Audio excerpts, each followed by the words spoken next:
ಪೂಜಾರಿ, ಕಲಬುರಗಿ ಜಿಲ್ಲಾ ಕರ್ನಾಟಕ ಪ್ರದೇಶ ಕುರುಬಗೌಡ ಸಂಘದ ಜಿಲ್ಲಾಧ್ಯಕ್ಷ. ನನ್ನ ಜೊತೆಗೆ ಉಪಾಧ್ಯಕ್ಷರಾಗಿರುವಂಥ ತಿಪ್ಪಣ್ಣ ರಾವುಡ್ ಸಾವ್ಕಾರರಿದ್ದಾರೆ, ಶಿವಲಿಂಗಪ್ಪ ಒಗ್ಗಿಯವರಿದ್ದಾರೆ, ನಮ್ಮ ವಕೀಲರಾಗಿರುವಂಥ ನಾಗೇಂದ್ರಪ್ಪ ಪೂಜಾರಿ ಅವರಿದ್ದಾರೆ, ನಮ್ಮ ರಾಜ್ಯ ನಿರ್ದೇಶಕರಾಗಿರುವಂಥ ಭಗವಂತರಗೌಡ ಪಾಟೀಲ್ ಅಂಕಲ್ಗಿರವರು ನಮ್ಮ ಜೊತೆಗಿದ್ದಾರೆ. ಇವತ್ತು ಪತ್ರಿಕಾಗೋಷ್ಠಿ ಕರೆದಿರುವಂಥ ಮುಖ್ಯ ಉದ್ದೇಶ ಅಂತಂದರೆ ದಿನಾಂಕ 27/8/2024 ದಿನಾಂಕ 27/8/2024 ಕರ್ನಾಟಕ ಶೋಷಿತ ಸಮುದಾಯಗಳ ಮಹಾ ಒಕ್ಕೂಟ ಮತ್ತು ಕರ್ನಾಟಕ ರಾಜ್ಯ ಹಿಂದುಳಿದ ಜಾತಿಗಳ ಒಕ್ಕೂಟ ಇವೆರಡೂ ಸಂಸ್ಥೆಗಳಿಂದ ಬೆಂಗಳೂರಿನಲ್ಲಿ ಸ್ವತಂತ್ರ ಉದ್ಯಾನವನದಿಂದ 27/8/2024 ಬೆಂಗಳೂರಿನ ಸ್ವತಂತ್ರ ಉದ್ಯಾನವನದಿಂದ ಕಾಲ್ನಡಿಗೆ ಮುಖಾಂತರ ರಾಜಭವನ ಮುತ್ತಿಗೆ ಅಂತಕ್ಕಂಥ ಕಾರ್ಯಕ್ರಮ ಇದೆ. ಆ ಕಾರ್ಯಕ್ರಮಕ್ಕೆ ಅನ್ನೋದಂದ್ರೆ ಕಲಬುರಗಿ ಜಿಲ್ಲೆಯ ಸಮಸ್ತ ಕುರುಬ ಜನಾಂಗ, ಶೋಷಿತ ಸಮುದಾಯ, ಹಿಂದುಳಿದ ಜಾತಿ, ಅಲ್ಪಸಂಖ್ಯಾತರು ಎಲ್ಲ ಜನಾಂಗಗಳ ಬೆಂಬಲ ಇವತ್ತಿನ ದಿವಸ ಆ ಹೋರಾಟಕ್ಕೆ ನಾವು ಕೊಟ್ಟಿದ್ದೇವೆ ಅಂತಕ್ಕಂಥ ಮಾತನ್ನು ಹೇಳಕ್ಕೆ ಬಂದಿದ್ದೇವೆ. ಮತ್ತು ಸುಮಾರು ಒಂದು 5,000 ಜನ ಕಲಬುರಗಿಯಿಂದ ಎಲ್ಲ ಹಿಂದುಳಿದ ಜಾತಿಗಳು, ಶೋಷಿತ ಸಮುದಾಯಗಳು, ಅಲ್ಪಸಂಖ್ಯಾತರು ಸೇರಿ ಆ ಬೃಹತ್ ಪ್ರತಿಭಟನೆಯನ್ನು ಯಶಸ್ವಿ ಮಾಡ್ತಾ ಇದ್ದೇವೆ. ಈ ಒಂದು ಪ್ರತಿಭಟನೆಯ ಮುಖಾಂತರ ರಾಜ್ಯಪಾಲರಿಗೆ ಎಚ್ಚರಿಕೆಯನ್ನು ಕೊಡ್ತಾ ಇದ್ದೇವೆ.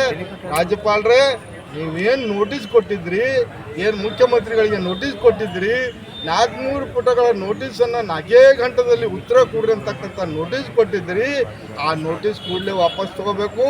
ಒಂದು ವೇಳೆ ನೀವು ವಾಪಸ್ ತಗೋಲಿಲ್ಲ ಅಂತಂದರೆ ಈ ಬಾರಿ ರಾಜಭವನ ಮುತ್ತಿಗೆ, ಮುಂದಿನ ಬಾರಿ ರಾಜ್ಯಪಾಲ ಹಟಾವ್ ಕರ್ನಾಟಕ ಬಚಾವ್ ಅಂತಕ್ಕಂಥ ಆಂದೋಲನವನ್ನು ಮಾಡಬೇಕಾಗಿತ್ತು. ಅದಕ್ಕೆ ಮೂಲ ಕಾರಣ ನೀವೇ ಆಗ್ತೀರಿ ಅಂತಕ್ಕಂಥದ್ದು.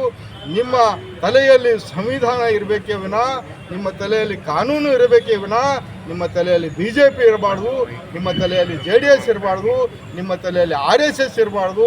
ಈ ಪಾರ್ಸಲಿಟಿ ಮಾಡುವುದ್ರ ಮುಖಾಂತರ ಕರ್ನಾಟಕದ ಬಡ ಜನರ, ಕರ್ನಾಟಕದ ನಿರ್ಗತಿಕ ಜನರ ಪ್ರತಿನಿಧಿ ಆಗಿರುವಂಥ ಸಿದ್ದರಾಮಯ್ಯನವರಿಗೆ ಅವಮಾನ ಅಲ್ಲ. ಇದು ಶೋಷಿತ ಸಮುದಾಯ, ಹಿಂದುಳಿದ ಸಮುದಾಯ, ಅಲ್ಪಸಂಖ್ಯಾತರ ಸಮುದಾಯ, ಇಡೀ ಕರ್ನಾಟಕದ ಕನ್ನಡಿಗರಿಗೆ ಮಾಡ್ತಕ್ಕಂಥ ಅವಮಾನ. ಈ ಅವಮಾನವನ್ನು ನಾವು ಸಹಿಸ್ಕೊಳ್ಳಲ್ಲ. ದಯವಿಟ್ಟು ಬಲಿಯನ್ನು ಕಾನೂನುಬದ್ಧವಾಗಿ ಯಾರು ಈ ರಾಜ್ಯದ ಮಾಜಿ ಮುಖ್ಯಮಂತ್ರಿ ಮಾನ್ಯ HD ಕುಮಾರಸ್ವಾಮಿ ಅವರು, ನಿರಾಣಿ ಅವರು, ಶಶಿಕಲಾ ಜೊಲ್ಲೆ ಅವರು, ಇಡೀ ರಾಜ್ಯದಲ್ಲಿ ಊಟಿ ಮಾಡಿರುವಂಥ ರೆಡ್ಡಿ ಅವರು, ಅಂಥವ್ರಿಗೆ ಪ್ರಾಸಿಕ್ಯೂಷನ್ ಕೂಡಿ ಅಂತ ಹೇಳಿಸಿ 4-5 ತಿಂಗಳು 6 ತಿಂಗಳು 1 ವರ್ಷ ಆಯ್ತು ನಿಮ್ಮಲ್ಲಿ ಅಪ್ಲಿಕೇಶನ್ ಬಂದಿವೆ. ಇವರು ಆರೋಪಿಗಳು ಅದಾರಂತ ತನಿಖಾ ಸಂಸ್ಥೆಯಿಂದ ಕೊಟ್ಟಿದ್ದಾರೆ. ಅವರನ್ನು ಬಿಟ್ಟು ಬಡವರ ಪರವಾಗಿ, ಹಿಂದುಳಿದರ ಪರವಾಗಿ, ದೀನದಲಿತರ ಪರವಾಗಿ, ಶೋಷಿತರ ಪರವಾಗಿ ಹಗಲಿರುಳು ಚಿಂತನೆ ಮಾಡ್ತಕ್ಕಂಥ ಮಾನ್ಯ ಮುಖ್ಯಮಂತ್ರಿಗಳಿಗೆ 4 ಗಂಟೆದಾಗ ಕೊಡ್ತೀರಿ, ಅವರಿಗೆ ನೀವು ನೋಟಿಸೇ ಕೊಡಲ್ಲ ಅಂತಕ್ಕಂಥದ್ದು ಖಂಡನೆ. ಇದು ಕೂಡಲೇ ಏನದಂದ್ರೆ ವಾಪಸ್ ತೊಗೋಬೇಕು ಅಂತಕ್ಕಂಥ ಆಗ್ರಹಕ್ಕೆ ಏನದಂದ್ರೆ ಕಲಬುರಗಿ ಜಿಲ್ಲೆ ಆಗ್ರಹದಿಂದ ಪ್ರತಿಭಟನೆ ಮಾಡ್ತಾ ಇದ್ದೇವೆ. ಬೆಂಗಳೂರಿನಲ್ಲಿ ಪ್ರತಿಭಟನೆ ಮಾಡ್ತಾ ಇದ್ದಾರೆ. ಅದಕ್ಕೆ ಕಲಬುರಗಿ ಜಿಲ್ಲೆಯ ಸಮಸ್ತ ಜನರು ಅದಕ್ಕೆ ಬೆಂಬಲವಾಗಿ ನಿಲ್ತೇವೆ ಅಂತಕ್ಕಂಥ ಮಾತನ್ನು.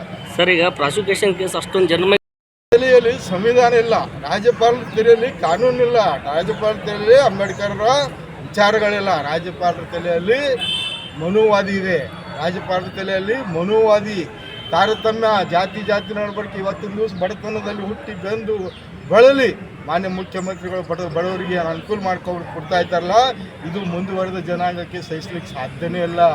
5 ಗ್ಯಾರಂಟಿ ಕೊಡುವುದ್ರ ಮುಖಾಂತರ ಕರ್ನಾಟಕ ಜನ ನೆಮ್ಮದಿಯಾಗಿ ಮಲ್ಕೋತಾ ಇದ್ದಾರೆ. ಅದು ಮನುವಾದಿಗಳಿಗೆ ಸಾಧ್ಯ ಇಲ್ಲ. ಮನುವಾದಿಗಳ ಕುತಂತ್ರಿ, BJPಗಳ ಕುತಂತ್ರಿ, ಅದರಾಗ JDSನವ್ರ ಕುತಂತ್ರಿ, ಇವರು 3 ಮಂದಿ ಕೂಡಿಸಿ ರಾಜ್ಯಪಾಲರು ತಲೆ ತುಂಬ್ತಾ ಇದ್ದಾರೆ. ಅದಕ್ಕೆ ಅವ್ರು 100 ಇಟ್ಟು ಸಂವಿಧಾನ ಪ್ರಕಾರ ಕಾರ್ಯ ಮಾಡ್ರಿ ಅಂತಕ್ಕಂಥ ಆಗ್ರಹ ರಾಜ್ಯಪಾಲರಿಗೆ ಮಾಡಿ. ಗುರುನಾಥ್ ಪೂಜಾರಿ, ಕಲಬುರಗಿ ಜಿಲ್ಲಾ ಕರ್ನಾಟಕ ಪ್ರದೇಶ ಕುರುಬಗೌಡ ಸಂಘದ ಜಿಲ್ಲಾಧ್ಯಕ್ಷ.